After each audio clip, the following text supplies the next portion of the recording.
त्यानंतर होईलच प्रेम मालिकेच्या येणाऱ्या भागामध्ये प्रेक्षकांना आपणास पाहायला मिळणार आहे की काव्य आता मानिनीला तिच्या बॉयफ्रेंडचं नाव सांगणार आहे आणि मानिनीला म्हणते की तुम्ही तुमच्या मनाची तयारी करून ठेवा. तुम्हाला हेच हवं होतं ना की माझं अफेअर कोणासोबत सुरू आहे, तर आता मी ते नाव सांगणार आहे. इकडे जीवा हा हताश होऊन बसलेला असतो, कारण तो भास्करला मार देऊन घरी आलेला असतो, कारण त्याने नंदिनीकडे वेगळीच अपेक्षा केलेली असते.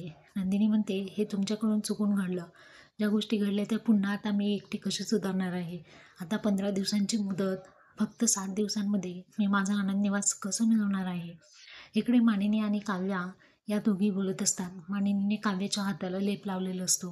काव्या म्हणते, मानिनी काकू, तुम्हाला हेच ऐकायचं होतं ना की माझं अफेअर कोणासोबत सुरू आहे. रादर होतं, तर आता मी त्याचं नाव सांगणार आहे. तुम्ही तुमच्या मनाची तयारी ठेवा. ऐकायला तयार आहात ना, तर ते आपण येणाऱ्या भागात पाहू.